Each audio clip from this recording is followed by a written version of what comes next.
Shalom, selamat pagi Bapak Ibu yang diberkati Tuhan. Apa kabarnya? Luar biasa.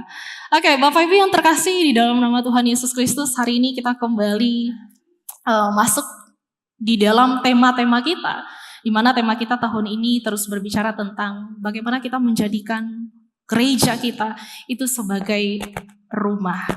Dan hari ini mari kita akan belajar dalam satu tema, build together.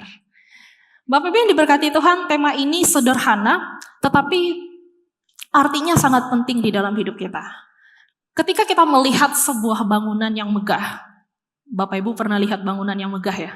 Bangunan yang megah, bangunan yang indah, tentu bangunan itu tidak selesai dalam satu hari, tidak selesai dalam semalam, tetapi bangunan itu butuh yang namanya proses. Butuh waktu. Di dalamnya ada perencanaan, ada kerja keras, ada pengorbanan, bahkan ada orang-orang yang bekerja dari pagi sampai malam untuk membangun sebuah gedung yang megah. Nah, Bapak Ibu yang diberkati Tuhan, tentunya tidak ada orang yang berkata, bangunan ini selesai karena saya. Bangunan ini berdiri karena saya. Tidak. Tetapi bangunan itu berdiri itu karena ada banyak orang yang bekerja di dalamnya dengan peran masing-masing, dengan tugas masing-masing, tetapi mereka punya tujuan yang sama. Pekerjaan yang berbeda, tapi mereka punya tujuan yang sama, yaitu membangun bangunan yang kokoh dan megah. Demikian juga Bapak Ibu di dalam gereja kita. Hari ini kita bersyukur ya, kita ada di dalam gereja ini, di GMI Bethlehem. Bapak Ibu pasti merasakannya, bagaimana pemeliharaan Tuhan dari tahun ke tahun. Hari ini Bapak Ibu kita melihat bangunan yang indah, tempat ibadah yang lengkap, pelayanan yang terus berjalan, tidak ada hambatan dan lain sebagainya. Ada banyak orang-orang yang melayani di gereja kita. Tentu Bapak Ibu itu bukan yang terjadi di dalam satu hari atau satu malam, tetapi itu dibangun dari tahun ke tahun. Benar ya? Mungkin Bapak Ibu yang sudah senior, yang masa mudanya dari GMI Bethlehem untuk menjadi sebuah gedung yang indah, itu dibangun dari tahun ke tahun. Untuk ada pelayanan yang berjalan, itu juga dibangun tahun demi tahun. Nah, Bapak Ibu yang terkasih, kita menikmati hari ini itu semua karena anugerah Tuhan. Kita ada di tempat ini, itu semua karena anugerah Tuhan. Oleh karena itu, pertanyaannya bagi kita adalah, kalau hari ini gereja kita sudah berdiri, pelayanan kita sudah ada, apakah kita hanya menikmati saja? Kalau hari ini gereja ini sudah ada, pelayanan sudah ada, pelayan Tuhan sudah ada, semuanya sudah ada, apakah gereja kita tidak dibangun lagi? Jawabannya adalah belum, Bapak Ibu.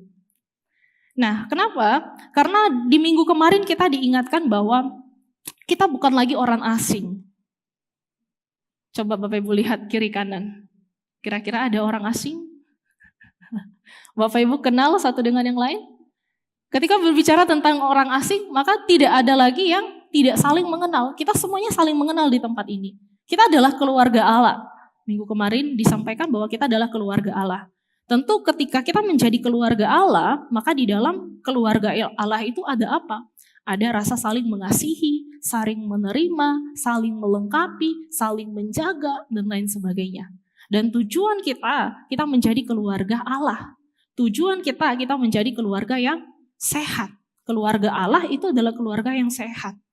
Nah, ketika berbicara tentang keluarga yang sehat Bapak Ibu, maka keluarga yang sehat itu adalah keluarga yang tidak hanya tinggal dalam satu rumah.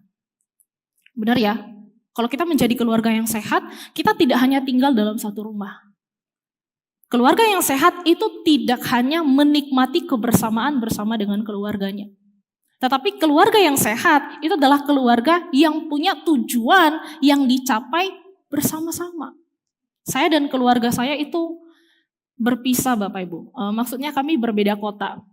Kami ada di berbagai kota. Adik-adik saya di berbagai kota, orang tua saya di berbagai kota. Tapi kami punya satu tujuan yang sama. Kami berbeda tempat tinggal, tapi kami punya sesuatu yang ingin kami capai bersama-sama. Demikian juga kita sebagai keluarga di tempat ini. Kita berbeda-beda. Pelayanan kita berbeda-beda, hidup kita berbeda-beda, tapi kita punya satu tujuan yang sama sebagai keluarga Allah. Nah, oleh karena itu, Bapak Ibu yang diberkati Tuhan, hari ini kita diingatkan bahwa kita tidak hanya dipanggil sebagai jemaat GMI Bethlehem. Saya dan Bapak Ibu tidak dipanggil hanya sebagai jemaat GMI Bethlehem, tetapi hari ini kita memiliki tujuan. Kenapa kita ada di tempat ini? Kita memiliki tujuan yang Tuhan percayakan untuk kita bangun bersama-sama di dalam gereja ini. Sama seperti tema kita. Membangun bersama dan dibangun bersama. Kita bukan hanya punya status sebagai jemaat, tapi kita juga punya sesuatu yang penting untuk kita bangun bersama di dalam gereja kita. Mari kita membaca di dalam 1 Korintus pasal 3 ayat 9 sampai ayatnya yang ke-11. Saya akan baca ayat yang ke-9, Bapak Ibu ayat 10 dan ayat 11 kita baca bersama-sama. Ayat yang 9, karena kami adalah kawan sekerja Allah, kamu adalah ladang Allah, bangunan Allah.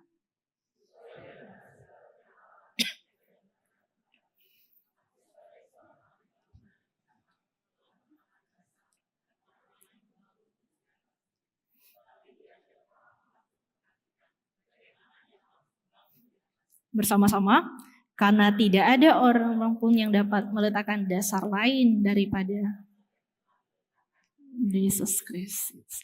Nah, Bapak Ibu yang diberkati Tuhan, di dalam ayat ini saya sedikit menjelaskan bahwa di dalam ayat ini diceritakan ini adalah surat yang ditulis Rasul Paulus kepada jemaat yang ada di Korintus.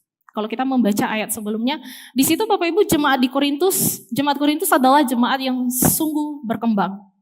Mereka bertumbuh dengan baik, bertumbuh dalam pelayanan, bertumbuh secara jemaat Tuhan. Tetapi di satu sisi mereka mengalami banyak persoalan. Mereka menghadapi tantangan dan salah satu tantangan yang terjadi pada saat itu adalah adanya perpecahan. Sekali lagi, tantangan mereka, pergumulan mereka, persoalan yang mereka hadapi itu adalah adanya perpecahan. Kenapa? Pada waktu itu Bapak Ibu ada banyak rasul yang melayani mereka. Ada banyak rasul yang terkenal dan beberapa jemaat itu mengatakan, aku pengikut Paulus. Dan yang lain berkata, aku pengikut Apolos. Jadi mereka mulai membanding-bandingkan siapa yang mereka ikuti. Mereka mulai membanding-bandingkan rasul siapa yang mereka ingin ikutin, teladani. Ada yang mengikuti Paulus, ajaran Paulus benar. Dia hamba Tuhan yang baik. Lalu ada yang mengikuti Apolos, Paulus benar, Apolos benar dan lain sebagainya. Oleh karena itu, Paulus mengingatkan jemaat di Korintus bahwa dirinya dan Apolos itu hanyalah pelayan Tuhan. Paulus dan Apolos itu hanyalah orang biasa yang Tuhan panggil untuk melayani di satu jemaat ini. Dan dia berkata bahwa pelayanan yang Tuhan percayakan kepada mereka itu adalah menanam dan menyiram. Sedangkan yang memberikan pertumbuhan siapa? Tuhan. Mereka hanya menjalankan tugas tanggung jawab yang Tuhan percayakan, menanam dan menyiram. Sedangkan yang memberikan pertumbuhan itu adalah Tuhan. Jadi Bapak Ibu yang diberkati Tuhan, dari ayat ini Paulus mengingatkan dua hal penting kepada jemaat di Korintus. Sebagai gereja, kamu adalah kawan sekerja Allah. Sebagai gereja, kita adalah bangunan Allah. Artinya apa? Bahwa gereja itu bukan dibangun oleh satu orang. Paulus berkata, gereja kamu, jemaat kamu itu tidak dibangun oleh Apolos, tidak dibangun oleh saya. Gereja itu tidak dibangun oleh satu orang, tetapi gereja itu dibangun oleh Tuhan, lalu Tuhan melibatkan banyak orang dengan peran yang berbeda-beda dan semuanya mengarah kepada siapa? Mengarah kepada Kristus. Jadi Bapak Ibu yang diberkati Tuhan, Apolos melakukan pelayanannya. Dia mengarah kepada Kristus. Paulus melakukan pelayanannya. Dia mengarah kepada Kristus. Tetapi mindset jemaat Korintus, mereka mengarah bahwa saya fokus mereka bukan kepada Kristus, kepada orang-orang yang melayani mereka. Sehingga adanya perpecahan. Jadi Bapak Ibu yang diberkati Tuhan, hari ini kita diingatkan kembali bahwa kita semua punya satu tujuan yang sama. Pelayanan kita di tempat ini, gereja kita itu mau dibawa ke arah yang mana? Mau dibawa kemana? Nah, oleh karena itu kita akan melihat 3 hal yang terus kita bangun bersama di dalam gereja kita, supaya kita semua punya satu tujuan yang sama di dalam hidup sebagai tubuh Kristus. Yang pertama adalah, selanjutnya. Oke, yang pertama adalah kita membangun gereja kita dengan cara bagaimana kita membangun arah atau melangkah dalam visi yang sama. Oke, slide selanjutnya ada poin pertama. Oke. Yang pertama yang terus kita bangun di dalam gereja kita Bapak Ibu, yang pertama adalah bagaimana kita membangun arah. Membangun arah di sini melangkah dalam visi yang sama. Nah, Bapak Ibu yang diberkati Tuhan, pernah lihat kapal? Semuanya pernah lihat kapal ya, pernah naik kapal. Bapak Ibu, kalau kita berada di sebuah kapal, kemudian kapal itu arahnya tidak jelas, tujuannya tidak jelas, maka yang terjadi adalah kapal itu akan tetap bergerak, tetap berlayar, tetapi dia tidak akan pernah sampai. Kenapa? Karena dia kehilangan arah. Dia hanya mengikuti kemana angin membawanya. Bapak Ibu, bukan karena mesinnya rusak, bukan karena kapalnya rusak, tetapi karena kapal itu tidak punya tujuan, tidak punya arah. Demikian juga dengan sebuah gereja, Bapak Ibu. Kalau sebuah gereja itu berdiri kokoh, tapi kalau tidak punya arah yang jelas, tujuan yang jelas, maka yang terjadi adalah gereja itu akan mudah ikut kemana keadaan membawa dia. Besok ke kiri, ke kanan, ke belakang, tidak punya arah yang jelas. Sehingga apa yang terjadi? Gereja bisa memiliki banyak pelayanan, gereja bisa memiliki banyak program, gereja bisa memiliki banyak orang melayani. Tetapi kalau kita nggak punya arah yang sama Bapak Ibu, jatuhnya yang terjadi adalah kita hanya akan sibuk, tapi kita tidak bertumbuh sebagai tubuh Kristus. Kita hanya akan sibuk, tapi kita tidak mengalami Tuhan. Kenapa? Karena gereja itu tidak punya arah yang jelas. Jadi hari ini yang perlu kita bangun di dalam gereja kita adalah sebuah arah bagaimana kita melangkah dalam satu visi yang sama. Bapak Ibu diberkati Tuhan, di dalam Habakuk pasal 2 ayat 2 dikatakan di sini, lalu Tuhan menjawab aku demikian, tuliskanlah penglihatan itu dan ukirlah itu pada loh-loh supaya orang sambil lalu dapat membacanya. Nah Bapak Ibu yang diberkati Tuhan, ayat ini ditulis oleh Habakuk, di mana ayat ini adalah perintah yang dia dapat dari Tuhan untuk menuliskan satu penglihatan. Nah penglihatan yang dimaksud di sini adalah sebuah visi. Pada waktu itu Bapak Ibu bangsa Israel mengalami kehilangan arah. Karena mereka menghadapi tantangan, mereka mengalami penderitaan karena bangsa Babel. Sehingga mereka kehilangan arah, mereka tidak tahu tujuan hidup mereka tuh mau kemana. Oleh karena itu Tuhan mengingatkan Habakuk untuk menulis satu visi, satu penglihatan, satu tujuan kemana bangsa Israel akan melangkah. Oleh karena itu Bapak Ibu yang diberkati Tuhan, di tengah situasi itu, Tuhan memberikan arah kepada bangsa Israel agar mereka kembali berjalan bersama kepada Kristus. Nah hari ini Bapak Ibu perhatikan gambar berikut. Semuanya sudah tahu ya visi misi gereja kita. Bapak Ibu yang terkasih, gereja kita sudah memiliki visi dan misi bertahun-tahun. Dan tentunya visi kita adalah menjadi gereja yang sehat dan relevan bagi setiap generasi. Nah, Bapak Ibu yang terkasih, membangun arah berarti kita berjalan di dalam visi yang Tuhan percayakan kepada kita. Visi ini bukan sesuatu tulisan yang indah. Visi ini bukan hanya kalimat yang indah yang dibuat oleh gembala sidang, oleh hamba Tuhan, oleh majelis, lalu dipasang, ditempel di buku dan lain sebagainya. Tetapi visi ini adalah sebuah arah di mana kita harus berjalan di dalamnya. Visi ini bukan milik kami, bukan milik majelis, bukan milik badan pengurus, tetapi visi ini adalah milik jemaat GMI Bethlehem. Visi ini adalah milik kita semua yang hadir pada malam hari ini. Jadi Bapak Ibu yang terkasih, visi yang Tuhan berikan hari ini menjadi gereja yang sehat, menjadi gereja yang relevan, Itu adalah tugas kita. Bagaimana kita menjadikan gereja kita hari ini itu sehat dan relevan bagi setiap generasi. Sehingga kita yang ada di dalamnya terus mengalami pertumbuhan secara rohani. Bapak Ibu bayangkan kalau sebuah tim dayung ikut perlombaan dayung ya. Pernah lihat ya ikut perlombaan dayung. Bapak Ibu di dalam kapal itu ada banyak orang. Mungkin 10, 20 orang. 20 orang ada di dalam kapal atau perahu yang sama. Bapak Ibu kalau di dalam satu perahu itu ada banyak orang, tentu orang-orang yang dipilih yang ikut dalam perlombaan itu adalah orang-orang yang bisa mendayung. Orang-orang yang kuat. Benar ya, kalau orang lemah mah dia nggak bisa ya, nggak bisa pegang ininya. Tapi mereka dipilih kuat dan pintar mendayung. Tapi bayangkan Bapak Ibu, sudah kuat, sudah pintar mendayung. Tapi kalau satu-satu bergerak ke arah yang berbeda, yang satu ke kanan, yang satu ke kiri, yang satu ke belakang, semuanya mencar, apa yang terjadi? Kira-kira menang nggak? Tidak akan pernah menang. Perahunya bergerak, tetapi mereka tidak akan pernah sampai. Perahunya melaju dengan tidak baik. Karena punya tujuan masing-masing, bergerak ke arah yang berbeda. Jadi Bapak Ibu yang diberkati Tuhan, yang dibutuhkan di dalam tim dayung, itu bukan hanya orang kuat. Bukan hanya orang yang pintar mendayung.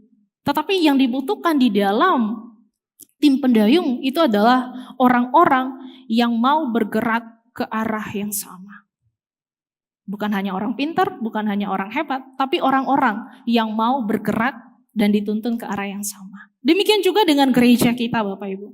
Bayangkan kalau setiap persekutuan, PWMI, P2MI, P3MI, setiap komisi evangelisasi, setiap panitia, kita punya wadah. Ini adalah perahu kita, gereja ini adalah perahu kita. Tapi bayangkan, kalau semuanya bergerak dengan tujuan yang berbeda-beda.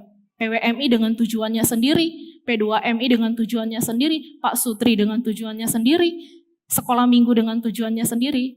Bapak Ibu, pelayanan kita tetap berjalan. Tetapi kita lupa membangun arah yang sama.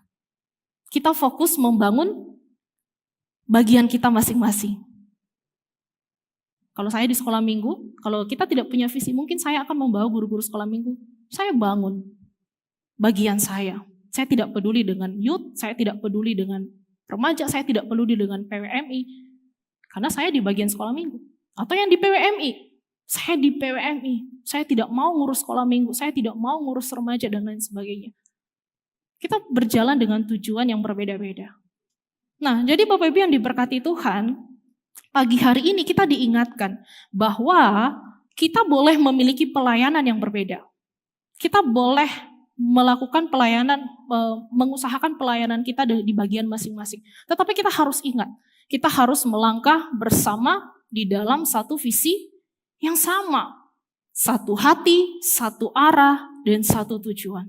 Jadi setiap persekutuan, setiap komisi, setiap bagian, itu harus ingat, gereja saya itu harus menjadi gereja yang sehat dan relevan. Jadi apa yang harus kita lakukan? PWMI, jadikanlah PWMI sebagai persekutuan yang sehat dan relevan. Jadikanlah Pak Sutri sebagai persekutuan yang sehat dan relevan. Jadikanlah sekolah minggu sebagai persekutuan yang sehat dan relevan. Jadi kita bergerak ke arah yang sama. Kita relevan dan kita sehat sebagai satu kesatuan. Ini yang dinamakan membangun arah yang sama. Kita berjalan di arah visi yang sama. Oleh karena itu Bapak Ibu yang terkasih di dalam nama Tuhan Yesus, ini bukan hanya di dalam persekutuan saja ya. Tetapi kita sebagai orang percaya, kita juga harus ikut andil di dalam membangun arah. Kenapa? Karena gereja itu tidak hanya membutuhkan orang-orang yang hebat Bapak Ibu. Gereja itu tidak hanya membutuhkan orang-orang yang kuat. Gereja itu tidak hanya membutuhkan orang-orang yang luar biasa. Tidak hanya membutuhkan orang-orang yang baik. Tetapi gereja itu membutuhkan orang-orang yang mau berjalan setia di dalam visinya Tuhan. Kita bangun gereja ini bareng-bareng, bukan hanya bangun gedungnya saja. Saya lihat ya perjuangan kita, pembangunan gereja kita di depan, luar biasa. Bapak Ibu sudah berpartisipasi, berkontribusi membangun gereja kita, sehingga kita memiliki gedung yang baik, yang luar biasa.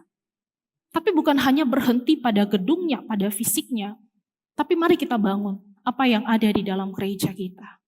Dengan satu visi, kita harus ingat visi kita, yaitu menjadi gereja yang sehat dan relevan. Lalu yang kedua Bapak Ibu, apa yang kita bangun? Yang kedua adalah kita membangun orang. Ketika kita sudah membangun arah kita sudah jelas, maka yang kita bangun adalah orang. Orang-orang yang ada di dalam gereja kita. Orang-orang yang ada di dalam komunitas kita. Di dalam Efesus pasal 4 ayat 12 berkata, untuk memperlengkapi orang-orang kudus bagi pekerjaan, pelayanan, bagi pembangunan tubuh Kristus. Nah Bapak Ibu yang terkasih, ayat ini menjelaskan bahwa Tuhan memberikan pemimpin-pemimpin rohani di dalam jemaat Efesus. Di situ ada pemberita Injil, ada nabi, ada gembala, ada pengajar. Untuk apa pemimpin-pemimpin rohani ini ada? Yaitu untuk memperlengkapi setiap orang percaya bagi pekerjaan pelayanan dan pembangunan tubuh Kristus. Jadi orang-orang yang ada di dalam komunitas kita, itu kita perlengkapi. Untuk apa? Untuk membangun tubuh Kristus. Jadi Bapak Ibu yang diberkati Tuhan, fokus gereja itu bukan hanya sekedar banyak program. Tetapi fokus gereja itu adalah membangun orang yang ada di dalamnya. Kita bangun orang yang ada di dalam komunitas kita. Kita bangun orang yang ada di dalam persekutuan kita. Kita bangun orang yang ada di sekitar kita. Jadi fokus kita itu bukan hanya menjalankan program saja, tetapi orang-orang di dalamnya juga yang ikut di dalam itu. Mereka ikut terbangun. Bapak Ibu yang terkasih, minggu kemarin saya bersama dengan guru-guru sekolah minggu, kami setelah selesai sekolah minggu, kami ada sedikit sharing, kami kesaksian sesi, ada beberapa sesi yang saya sampaikan kepada mereka, dan di sesi itu saya mengajak Lause-Lause untuk mengingat kapan pertama kali Lause-Lause melayani di tempat ini. Kapan Lause-Lause melayani di sekolah minggu? Ada yang mengatakan 2024 kemarin saya baru bergabung di sekolah minggu, 2023, 2022, 2000-an. Dan yang terakhir, kalau Lause-Lause tahu yang Lause-Lause senior, ada yang melayani tahun 1980-an. Mungkin di sini ada juga ya, alumni sekolah minggu yang sudah melayani bertahun-tahun. Bapak Ibu yang diberkati Tuhan, saya berpikir luar biasa banget. Saya aja melayani di sini, di sekolah minggu itu dari tahun 2019, saya baru melayani. Tapi Lause-Lause yang senior, itu mereka melayani bertahun-tahun. Saya tanya, Lause tidak bosan apa? Tidak bosan melihat anak-anak itu, tidak bosan melihat sekolah minggu.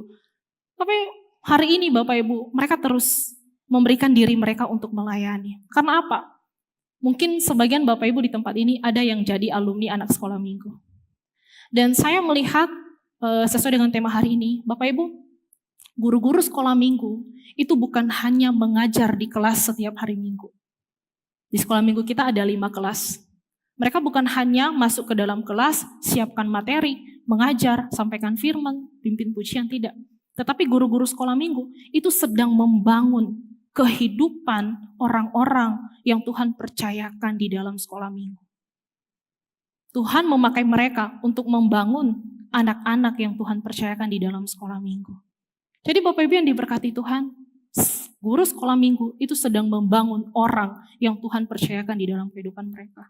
Ini juga bukan hanya untuk guru sekolah minggu, tapi setiap kita yang ada di tempat ini, ada banyak orang di dalam komunitas kita yang Tuhan percayakan. Dan kita dipakai untuk apa? Kita dipakai untuk membangun. Jadi Bapak Ibu yang terkasih, membangun itu berarti kita membawa setiap orang itu bertumbuh di dalam Kristus. Ketika kita membangun, kita membawa mereka untuk semakin mengenal Tuhan Yesus. Kita membawa mereka untuk semakin bertumbuh, spirit mereka semakin bertumbuh di dalam Tuhan. Ini bukan hanya untuk guru sekolah minggu, tetapi Bapak Ibu yang ada yang sebagai iCare leader, mari bangun anggota iCare-nya di dalam iman. Mari bangun mereka, menguatkan dan memperhatikan setiap pertumbuhan rohani mereka. Kalau kita ada di dalam worship team, mari kita bangun orang-orang yang ada di dalam tim kita. Entah itu pemusik, entah itu WL, kita bangun. Supaya kita dapat melayani Tuhan, membawa jemaat untuk menyembah Tuhan. Bukan hanya sekedar nyanyi, sekedar main musik, tapi kita bangun orang-orang yang ada di dalam sana. Lalu ketika kita ada di dalam persekutuan, baik itu persekutuan pria, wanita, youth, teens, dan sebagainya, mari kita bangun orang-orang yang Tuhan percayakan kepada kita. Bapak Ibu, dan setiap kita yang ada di tempat ini, kita yang ada di tempat ini, kita juga membangun orang-orang yang ada di sekitar kita. Kita bangun mereka itu melalui doa, perhatian, dan juga teladan hidup yang kita berikan. Sebuah tulisan, saya membaca satu buku Bapak Ibu, dan di situ dituliskan bahwa aset terbesar gereja itu bukan gedungnya. Aset terbesar gereja itu bukan perlengkapan yang ada di dalamnya. Tetapi aset terbesar gereja itu adalah orang-orang yang Tuhan percayakan bertumbuh di dalam gereja ini. Seperti visi kita Bapak Ibu. Kalau gereja kita semakin bertumbuh, maka orang lain akan bertumbuh. Kalau gereja kita semakin dewasa, maka orang-orang di dalamnya akan semakin sehat. Kalau gereja kita terus hidup di dalam panggilan Tuhan, maka gereja kita akan menjadi gereja yang hidup. Jadi kalau mau gereja kita bertumbuh, orang-orang di sekitar kita bertumbuh, kita menjadi gereja yang sehat, mari bareng-bareng kita bangun orang-orang yang Tuhan percayakan ada di sekitar kita. Lalu yang ketiga, terakhir, apa yang perlu kita bangun? Kita sudah bangun arah, kita bangun orang, dan yang perlu kita bangun terakhir adalah kita membangun kesaksian. Nah Bapak Ibu yang diberkati Tuhan, pertumbuhan yang Tuhan kerjakan di dalam hidup kita tidak hanya berhenti di dalam gereja saja. Sekali lagi bahwa pertumbuhan pelayanan yang kita lakukan di dalam gereja itu tidak hanya berhenti di dalam gereja saja. Tetapi bagaimana apa yang sudah kita kerjakan di dalam gereja itu kita membawa dampak keluar. Artinya apa Bapak Ibu? Bahwa apa yang Tuhan kerjakan di dalam gereja itu tidak hanya berhenti di dalam saja. Tetapi harus dirasakan di luar gereja. Makanya di dalam Matius pasal 5 ayat 16 berkata, demikianlah hendaknya terangmu bercahaya di depan orang, supaya mereka melihat perbuatanmu yang baik dan memuliakan Bapamu yang di sorga. Jadi kita sudah menerima terang itu. Bapak Ibu sudah menerima terang itu. Oleh karena itu apa yang harus kita lakukan? Jangan simpan terang itu untuk diri kita sendiri. Jangan simpan terang itu hanya di dalam gereja ini saja. Tapi mari kita bawa keluar terang itu. Sehingga melalui kehidupan kita, dimanapun kita berada, kemanapun kita pergi, mari kita memancarkan terang itu, memancarkan kasih Tuhan. Bapak yang diberkati Tuhan, ketika orang lain datang di dalam gereja kita, atau orang baru datang ke dalam gereja kita, mungkin yang pertama mereka melihat gedung kita, lagu, penyembahan kita, musik, alat musik dan lain sebagainya. Tapi mereka juga dapat mengalami Tuhan. Mereka juga dapat merasakan Tuhan. Jadi saudara yang diberkati Tuhan, Bapak Ibu yang terkasih, mari kita bangun kesaksian hidup kita.